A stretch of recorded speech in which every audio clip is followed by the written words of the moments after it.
Nate Collins had not looked at a woman in 2 years. Not since Jessica left. Not since he became both mother and father to a 6-year-old girl who still asked why Mommy never called. He kept his eyes down, his life small, his heart locked. But that morning, standing at his kitchen window at 5:30 with coffee going cold in his hand, he looked, and Eleanor Morgan, his 50-year-old neighbor, caught him.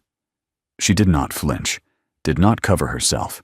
She simply smiled and said, "If you want to see, just ask." He could not move. The coffee had gone cold by the time Nate finally moved. He stepped back from the window, his heart pounding in a way it had not pounded in years. Across the low wooden fence that separated their backyards, Eleanor Morgan had already pulled the curtain closed. Not slammed, just drawn, slowly, like she had all the time in the world. Like catching a man staring at her through a window at 5:30 in the morning was nothing unusual. Like those 6 words she had spoken were perfectly normal. Nate dumped the cold coffee into the sink and stood there, gripping the counter. He was 34 years old, a grown man who designed logos and websites from his spare bedroom, a father who packed lunches and braided hair and read bedtime stories every single night.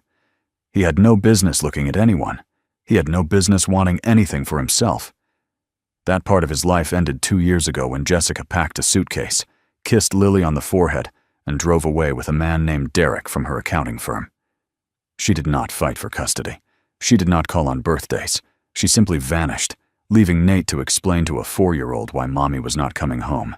He had moved to this quiet suburb in Ohio 8 months ago, looking for a fresh start. The house was small but clean, with a backyard big enough for Lily to play in, and neighbors who waved but did not pry. Eleanor Morgan lived next door. He knew almost nothing about her, except that she was somewhere around 50, that she lived alone, that she did something with sewing, because he sometimes heard her machine humming through the open windows. Lily called her the flower lady because the first time they met, Eleanor was kneeling in her garden, hands deep in the soil, surrounded by marigolds and roses and things Nate could not name. They had exchanged maybe 24 words in 8 months. "Good morning. Nice weather. Your daughter is adorable." That was all. Nate kept it that way on purpose. He did not need friends. He did not need complications. He needed to raise his daughter and keep his head down and never let anyone close enough to leave again. But now those 6 words kept replaying in his mind. If you want to see, just ask. What did that even mean? Was she mocking him? Flirting with him? Simply stating a fact, with the calm detachment of a woman who had stopped caring what anyone thought? He did not know. He could not figure it out. And the not knowing bothered him more than it should have. That evening, Lily came running in from the backyard with dirt on her knees and a grin splitting her face. She was 6 years old, with her mother's dark hair and her father's serious eyes, though lately those eyes sparkled more than his ever did. She held up a small flower, slightly crushed from being gripped too tightly. "Daddy, look! The flower lady gave me this. She said it's called a zinnia, and I can plant one in our yard if you say it's okay." Nate looked at the bright orange petals, then at his daughter's hopeful face. He wanted to say no. He wanted to keep that distance intact. But Lily so rarely asked for anything, and she had already lost so much. He found himself nodding. "Sure, sweetheart. We can plan it this weekend." Lily threw her arms around his neck. "The flower lady is so nice, Daddy. She smells like cookies, and she has a cat named Biscuit. And she said, I can come see her sewing machine sometime. Can I? Please." Nate felt something tighten in his chest. His daughter was already forming attachments, already finding comfort in a stranger who might move away or lose interest or simply decide that entertaining a neighbor's kid was too much trouble. He forced a smile. "We'll see, okay? Now go wash your hands. Dinner's almost ready." For the next several days, Nate avoided the kitchen window in the mornings. He set his alarm earlier and made coffee in the dark, standing with his back to the glass. He told himself it was the smart thing to do, the mature thing. He was not going to be the creepy neighbor who stared at women through windows. He was not going to be anything at all, except Lily's father. But Lily kept running next door. She would slip through the gap in the fence and come back an hour later, full of stories about Biscuit the cat and the roses that were about to bloom and the special scissors Mrs. Morgan used to cut fabric. Nate listened to every word while pretending not to care. He learned that Eleanor's husband had died 8 years ago, that she had a son who lived far away and never visited, that she made wedding dresses and prom gowns and sometimes just fixed zippers for people in town. He learned all of this secondhand through the breathless reports of a 6-year-old, and he told himself it was enough. Then came the Saturday when Lily ran home clutching a small paper bag. Inside were seeds and a handwritten note with planting instructions. At the bottom, in neat cursive, Eleanor had written, "These are marigolds. They're hard to kill, even for beginners. Good luck." Nate stared at the note for a long time. It was such a small thing, just a few seeds and some practical advice. But something about the gesture made him feel seen in a way he had not felt in years. He found himself walking next door before he could talk himself out of it. Eleanor was on her porch, a glass of iced tea in her hand, watching the late afternoon light turn golden across her yard. She did not seem surprised to see him. She did not seem anything at all, really. Her face was calm, unreadable, like still water. Nate held up the bag of seeds. "I wanted to say thank you. Lily's been talking about planting these all day." His voice came out stiff, too formal, like he was thanking a coworker for holding a door. Eleanor just nodded. "She's a sweet kid. Reminds me of my son when he was that age. Always wanting to dig in the dirt, always asking questions."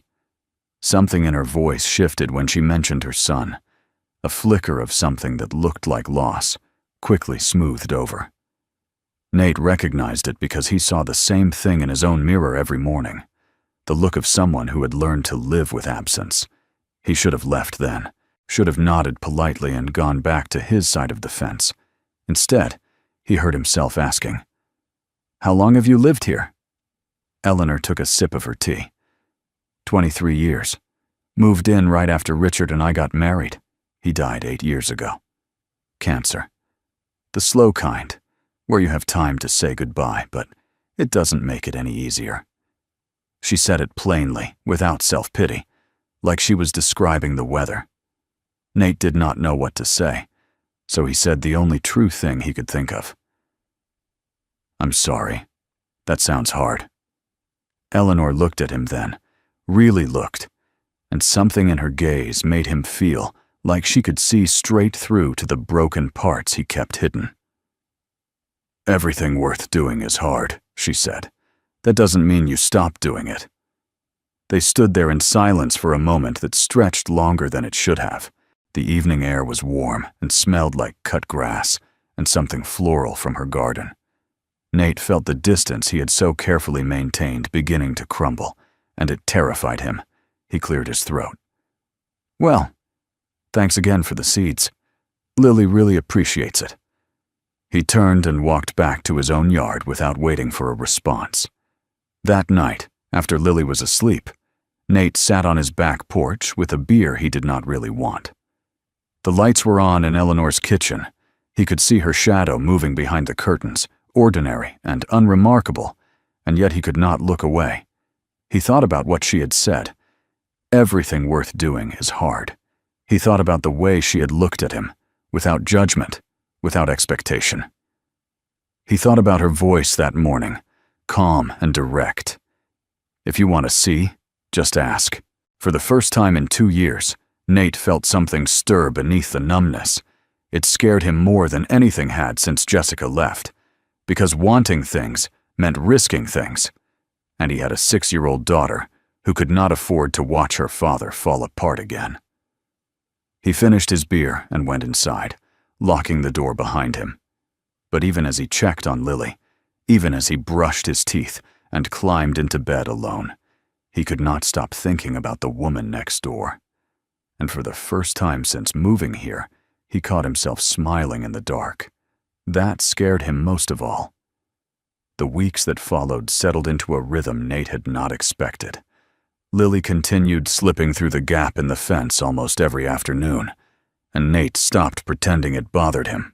He would watch from the kitchen window as his daughter sat on Eleanor's back porch, listening to stories about flowers and fabrics and a cat named Biscuit, who apparently had very strong opinions about tuna. Sometimes Eleanor would wave at him through the glass, a small lift of her hand, nothing more. He would wave back, then turn away before he could think too much about it. He started finding excuses to walk next door, a bag of apples from the farmer's market that he bought too many of, a package that had been delivered to his address by mistake. Once, a question about whether the strange noise his lawnmower was making meant it was dying or just needed oil. Eleanor answered each time with the same calm patience, never making him feel foolish, never pushing for more conversation than he offered. She seemed to understand instinctively that he needed to approach slowly, like a stray dog that might bolt at any sudden movement. By the third week, they had fallen into a routine of brief conversations over the fence. Nate would come outside to check on Lily, and Eleanor would be there pruning roses or hanging laundry on the old-fashioned clothesline she still used. They talked about nothing important: the weather, the new coffee shop downtown that was overpriced but had good pastries, the kindergarten teacher Lily adored, and the one she secretly called Mrs. Grumpy Face. It was easy, surface level, safe. Nate told himself this was all it would ever be, and that was fine. But he noticed things. The way Eleanor's hands moved when she talked, expressive and certain. The lines around her eyes that deepened when she laughed, which wasn't often, but always genuine. The gray threaded through her brown hair that she made no effort to hide. She was not beautiful in the way magazines defined it, but there was something about her that made it hard to look away. A stillness, a completeness, like she had made peace with exactly who she was and needed nothing from anyone to feel whole. One Thursday afternoon, Lily came home carrying a small fabric pouch embroidered with yellow flowers. She held it up proudly and announced that Miss Ellie had taught her how to do something called a running stitch. "It's not very good," Lily admitted, showing him the uneven line of thread. "But Miss Ellie said everyone's first try looks like a drunk caterpillar, and that's okay." Nate laughed before he could stop himself. It was the first time he had laughed that hard in months, maybe years. The sound surprised him so much that he stopped mid-breath, suddenly aware of how long it had been since joy had caught him off guard. That evening, he brought Eleanor a bottle of wine. Nothing fancy, just something from the grocery store that the label promised paired well with everything. She accepted it with raised eyebrows and a hint of a smile. "What's this for?" Nate shrugged, feeling suddenly awkward. For teaching Lily to sew, for putting up with her endless questions, for the drunk caterpillar comment, which apparently made her day. Eleanor laughed, a low sound that seemed to start somewhere deep in her chest. "She told you about that?" Nate nodded. "She tells me everything. I know more about your cat's digestive issues than any non-veterinarian should." Eleanor shook her head, still smiling. "Biscuit is very particular. I blame myself for spoiling him." She looked at the wine bottle, then back at Nate. "Would you like to stay for a glass? Lily's welcome too. I have lemonade." Nate hesitated. Every instinct he had developed over the past 2 years screamed at him to decline politely and go home, to keep the walls intact, to protect himself and his daughter from the inevitable disappointment that came with letting people in. But Lily was already tugging at his hand, her eyes bright with excitement. "Can we, Daddy? Please. Miss Ellie has cookies. She always has cookies." He looked at Eleanor, who was watching him with an expression he could not quite read. Not pressure, not expectation, just patience, the same patience she showed to everything. And something in him cracked, just a little. "Sure," he heard himself say, one glass. They sat on her back porch as the sun went down, Lily playing with Biscuit in the grass, while Nate and Eleanor drank wine from mismatched glasses. She told him about Richard, how they had met at a county fair when she was 22, how he had proposed 6 months later with a ring he could not afford, how they had built this house together, board by board. She told him about the cancer diagnosis, the 3 years of treatments, and hope and despair. The morning she woke up beside him and knew before she even touched his cold hand that he was gone. She told it all without crying, though her voice grew quieter near the end. Nate listened without interrupting. When she finished, he did not offer platitudes about time healing wounds or Richard being in a better place. He just said, "That sounds impossibly hard." Eleanor nodded. It was. Some days it still is, but you learn to carry it. The weight doesn't get lighter, but you get stronger. She asked about Jessica then, and Nate found himself telling her things he had never told anyone. How he had suspected something was wrong for months, but convinced himself he was imagining it. How he had come home early one day to surprise her and found her packing a suitcase with a look on her face like she was finally escaping a prison.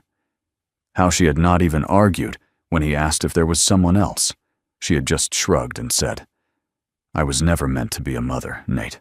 I tried. I really did. But I can't do this anymore." She left that night. The divorce papers arrived 6 weeks later. She signed away custody without a fight, and the last time Nate heard from her was a text message on Lily's 5th birthday that said only, "Tell her I love her." He had not told Lily. He was not sure if that made him a good father or a terrible one. Eleanor listened to all of this without judgment. When he finished, she refilled his wine glass and said simply, "You're still here. You're still showing up every single day. That's not nothing, Nate. That's everything." Something shifted between them that night. Not dramatically, not with any declaration or crossing of lines. Just a quiet acknowledgement that they had both been through the fire and come out the other side scarred, but standing. When Nate finally carried a sleeping Lily home, he turned at the fence and looked back. Eleanor was still on the porch, her face half in shadow, watching him. She raised her glass in a small salute. He nodded and went inside. After that, he stopped avoiding her. He stopped making excuses for why he happened to be outside when she was gardening. He stopped pretending that the highlight of his day was not the 10 minutes they spent talking over the fence, while Lily chased Biscuit through the marigolds. He started calling her Ellie instead of Mrs. Morgan, and she started calling him by his first name instead of Mr. Collins. Small changes, tiny shifts, but they felt enormous. Then came the night everything changed. It was a Thursday, just past 11. Nate was working late on a logo redesign that was due Friday morning when he heard Lily coughing in her room. He went to check and found her burning up, her forehead so hot it scared him. The thermometer read 103 degrees. He gave her children's Tylenol and tried to stay calm. But when she started shaking, a tremor running through her small body that she could not control, calm went out the window. He grabbed his keys and ran to the truck, Lily wrapped in a blanket in his arms. The engine turned over once, twice, then nothing. Dead battery. The cold snap earlier that week must have killed it, and he had not noticed because he worked from home and rarely drove anywhere. He tried again and again, pumping the gas like that would somehow help, but the truck just clicked and went silent. Nate stood in his driveway at 11:15 at night, holding his sick daughter, and felt panic rising in his throat like bile. He pulled out his phone and tried to call for an Uber, but out here in the suburbs, there was nothing available for at least 40 minutes. 40 minutes felt like a lifetime when your child was shaking in your arms. He did not think. He just moved. Across the yard, through the gap in the fence, up the 3 steps to Eleanor's back door. He knocked hard, too hard, not caring if he woke the whole neighborhood. 30 seconds later, the porch light came on, and Eleanor appeared in the doorway, wearing a faded robe and an expression of instant alertness. She took one look at Lily and did not ask a single question. She just said, "My car. Now." The drive to the emergency room took 12 minutes. Eleanor drove with the focused calm of someone who had done this before, who knew that panic helped no one. Nate sat in the back seat with Lily in his lap, stroking her hair and telling her it was going to be okay. Daddy was here. Everything was going to be okay. He was not sure if he was talking to her or to himself. At the hospital, they took Lily back immediately. Nate tried to follow, but a nurse stopped him, said they needed to run some tests, said he could wait right here and someone would come get him soon. He stood in the middle of the fluorescent-lit hallway, feeling more helpless than he had ever felt in his life. His daughter was behind those doors, and there was nothing he could do. Nothing except stand there and wait and pray to a God he was not sure he believed in. Eleanor appeared at his elbow with a cup of coffee from the vending machine. It was terrible coffee, weak and bitter, but he drank it anyway because it gave his hand something to do. They sat in plastic chairs against the wall, not talking, just existing in the same space. The clock on the wall ticked past midnight, then 1, then 2. Finally, a doctor came out and told them it was a viral infection. High fever, yes, and the shaking had been a febrile seizure, which sounded terrifying, but was actually common in young children and usually harmless. They wanted to keep Lily for observation until morning, but she was going to be fine. She was already sleeping peacefully, the fever coming down. Nate thanked the doctor and shook his hand and said all the right things. Then he walked around the corner to where no one could see him, leaned against the wall, and cried. Not loud sobs, just tears streaming down his face, silent and unstoppable. All the fear he had been holding back, finally breaking through. He felt a hand on his arm. Eleanor had followed him. She did not say anything. She did not try to hug him or tell him to stop. She just stood there with her hand on his arm, warm and solid and real, until the tears slowed and his breathing steadied. When he finally looked at her, she met his eyes without flinching, and he said the truest thing he knew. "I'm scared, Ellie. I'm so scared I can't do this alone." Her hand tightened slightly on his arm. "You're not alone tonight." They stayed at the hospital until morning. Nate sat by Lily's bed, watching her chest rise and fall, counting each breath like it was precious. Eleanor sat in the chair by the window, dozing off and on but never leaving. When the sun came up and the doctor said Lily could go home, Eleanor drove them back without being asked. At his front door, Nate turned to thank her and found he didn't have words. Everything he wanted to say felt too big, too raw, too much. So he just said, "Thank you. For everything." Eleanor nodded. "Get some sleep, both of you." Then she walked back across the lawn to her own house, and Nate watched her go with something aching in his chest that he was afraid to name. After that night, everything was different. They did not talk about what had happened, not directly. But there was an understanding between them now, an invisible thread that had not been there before. Nate stopped calling her Mrs. Morgan, even in his head. She was just Ellie now. And when he said her name, something in her eyes softened in a way that made him feel like he was standing on the edge of a cliff. Lily recovered quickly, as children do.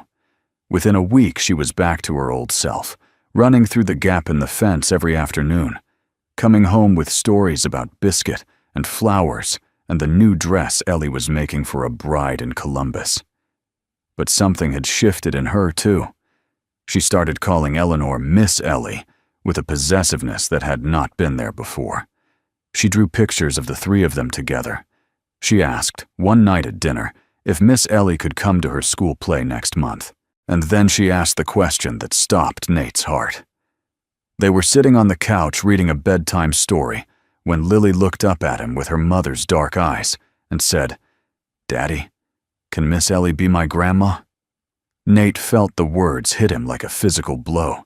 He had been so careful, so guarded. He had told himself that keeping Ellie at arm's length was for Lily's protection, that he could not let his daughter get attached to someone who might leave. And now here was Lily, already attached, already dreaming of a future that might never happen. He managed to say something non-committal, something about Miss Ellie being their good friend, and wasn't that nice? And Lily seemed satisfied and went back to the story. But after she fell asleep, Nate sat alone in the dark living room and felt the walls he had so carefully built beginning to crumble. The next few days, he pulled back. He made excuses for why Lily could not go next door. Homework, early bedtime, a play date with a girl from school that he invented on the spot. Lily accepted each excuse with a confusion that gradually turned to hurt, and Nate hated himself for causing it, but could not seem to stop. Eleanor noticed. Of course she noticed. She was not stupid, and she had spent 50 years learning to read people. When she saw Nate avoiding her eyes, when the friendly waves over the fence became curt nods, when Lily stopped appearing in her garden, she understood. She had been through enough loss to recognize the shape of it, even when it was still forming. She gave him 3 days before she came to talk to him. It was Sunday afternoon. Lily was inside watching cartoons, and Nate was pretending to rake leaves that did not need raking. Eleanor walked across the lawn with the deliberate calm she brought to everything, and stopped at the fence. He could not avoid her, without being obviously rude, so he walked over, rake still in hand, and waited for her to speak. Her voice was steady, matter-of-fact, with no trace of accusation. "I can see you pulling back, Nate, and I understand." She looked at the house, where Lily's laughter could be heard faintly through the window. "She's your daughter. She needs stability. She doesn't need another person who might leave." Nate opened his mouth to argue, to explain, to say something that would make this easier, but nothing came out. Because she was right. That was exactly what he was afraid of. That was exactly why he had been pulling away. Eleanor continued, her eyes meeting his with a directness that left no room for pretense. "I've been alone for 8 years. I know how to keep going. You don't have to worry about me." She gave him a small smile that did not reach her eyes. "Take care of your girl, Nate. That's what matters." Then she turned and walked back to her house. He watched her go, watched her climb the porch steps and disappear inside, and he did not follow. He did not call out. He just stood there with a rake in his hand and a feeling in his chest like something vital had been torn loose. The days that followed were quiet in the worst way. Nate and Eleanor went back to being strangers who happened to live next door. Polite waves, brief hellos, nothing more. Lily asked a few more times about Miss Ellie, then stopped asking. She was 6 years old, but she was not stupid either. She could tell when a door had been closed. Nate threw himself into work. He took on extra projects, stayed up late staring at his computer screen, exhausted himself so thoroughly that he would fall asleep the moment his head hit the pillow. It was easier than thinking, easier than feeling, easier than admitting that he had found something real and pushed it away because he was too afraid to hold on to it. But late at night, when the house was dark and Lily was dreaming, he would sometimes stand at the kitchen window and look across at Eleanor's house. Her lights were usually off by 10. She went to bed early, rose early, kept to her routines. He wondered if she was lying awake in the dark the same way he was. He wondered if she missed him. He wondered if she regretted ever saying those 6 words that had started everything. "If you want to see, just ask." He had seen, and then he had looked away. And now he was not sure he would ever stop regretting it.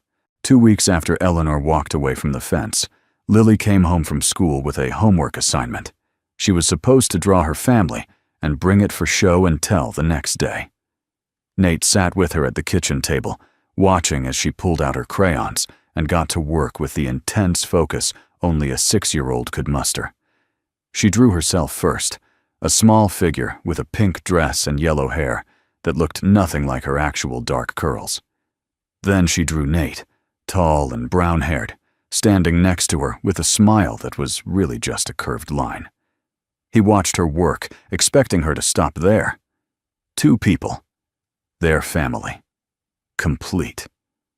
But Lily did not stop.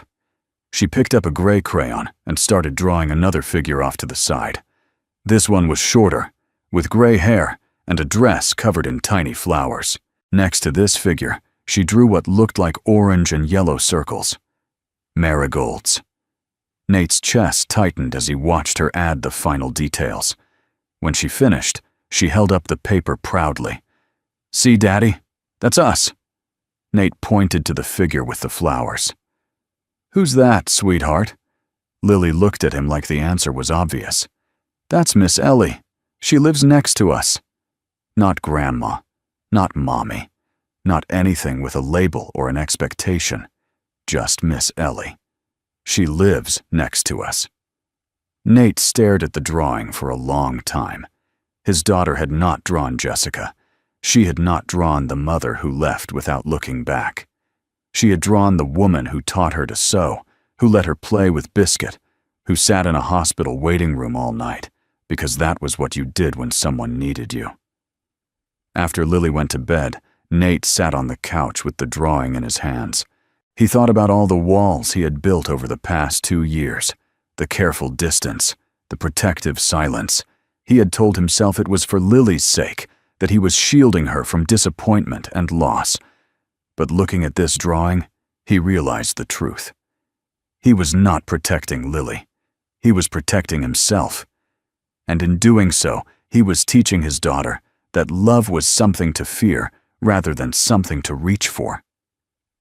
He thought about Jessica, about the way she had left without fighting, without even seeming to care. He had spent 2 years assuming that was what love looked like in the end. Abandonment. Betrayal. People walking away when things got hard.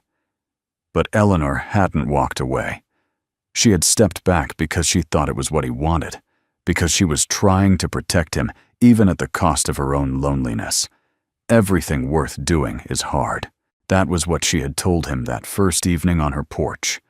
The weight doesn't get lighter, but you get stronger. He had been so focused on avoiding pain that he had forgotten how to be strong. He had been so busy building walls that he had forgotten walls kept out the good along with the bad. The next morning, Nate woke early. He made pancakes for Lily, helped her get ready for school, and drove her to the bus stop with her family, drawing tucked safely in her backpack. Then he came home, showered, put on a clean shirt, and stood at his back door for a full 5 minutes before finally stepping outside. Eleanor was in her garden, as he knew she would be. She was kneeling among the roses, her hands deep in the soil, her gray-streaked hair pulled back in a loose ponytail. She did not look up when he approached, though she must have heard him coming. He stopped at the fence and waited. She kept working. A full minute passed before she finally spoke. "The roses need pruning," she said, still not looking at him. "I've been putting it off." Nate gripped the top of the fence. "Ellie." She went still, but did not turn around. "I heard you, Nate.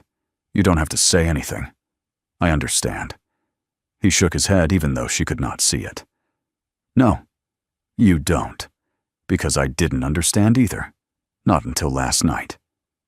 Now she turned. Her face was guarded, her eyes careful, but she was listening. Nate took a breath and said the words he had been rehearsing all morning, the words that still felt inadequate, but were the truest he had. "I'm not looking for a mother for Lily.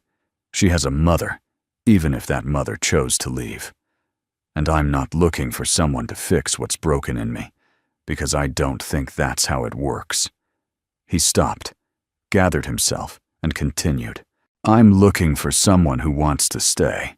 Not because of obligation, not because of pity, just because she wants to. And I want to try, Ellie. If you do, too." Eleanor stood slowly, brushing the dirt from her knees. Her face was unreadable, and for a terrible moment Nate thought she was going to say no, that he had waited too long, pushed too hard, broken something that could not be repaired. But then she spoke, and her voice was softer than he had ever heard it. "I can't promise anything, Nate. I don't know if I remember how to do this." He nodded. "Neither do I, but I'd rather figure it out with someone than keep hiding alone." She looked at him for a long moment. Then she walked to the gate in the fence, the one that had always been there but that neither of them had ever used. She unlatched it and swung it open. "Coffee?" she asked. "I just made a fresh pot." That was all. No grand declarations, no sweeping romantic gestures, just a gate opening and an offer of coffee. But it was everything. The months that followed were not dramatic. There was no wedding announcement, no Facebook post, no moment where everything suddenly became perfect. Eleanor stayed in her house and Nate stayed in his. But the gate between their yards remained open, and that made all the difference. Mornings, Nate would walk over with 2 cups of coffee, one for him and one for her. Afternoons, Lily would do her homework at Eleanor's kitchen table, while Biscuit napped in a patch of sunlight. Evenings, sometimes, the 3 of them would eat dinner together on Eleanor's porch, watching the fireflies come out as the sky turned purple and gold. Some of the neighbors talked. Nate heard the whispers at the grocery store, saw the raised eyebrows at school pickup, the young widower and the older widow. "What do you think is going on there?" He stopped caring. Let them talk. Let them wonder. They did not know what it was like to find someone who saw you clearly and chose to stay anyway. Lily adjusted faster than Nate expected. She never called Eleanor Grandma or Mom or anything with a label. She just called her Miss Ellie, the same as always, and that seemed to be enough. Sometimes at night, when Nate tucked her in, she would ask if Miss Ellie was coming for breakfast tomorrow, and Nate would say probably, and Lily would smile and close her eyes, and that was its own kind of miracle. One morning, almost a year later, Nate stood at his kitchen window with a cup of coffee in his hand. Across the yard, through the open gate, he could see Eleanor doing her yoga in her living room. The curtains were open. She was not hiding, and when she turned and saw him watching, she smiled. Nate smiled back. He thought about that morning so long ago when he had been caught looking and she had said those 6 words that changed everything. "If you want to see, just ask." He understood now what she had meant. It was not an invitation to look at her body. It was an invitation to look at her life, to step out of the shadows and into the light, to stop hiding and start living. Lily came running into the kitchen, still in her pajamas, her hair a tangled mess. "Daddy, is Miss Ellie coming for pancakes?" Nate set down his coffee and lifted her onto his hip. "Yeah, baby, she is." He carried her outside into the bright morning sun, and together they walked through the open gate toward the woman who had taught them both that love did not have to strike like lightning. Sometimes it came quietly, like rain. It soaked in slowly. It helped things grow. And if you were patient, if you were brave, it could turn even the most barren ground into something beautiful. Nate did not know what the future held. He did not know if this would last forever or end in heartbreak like everything else. But for the first time in years, he was not afraid to find out. And that, he realized, was the whole point.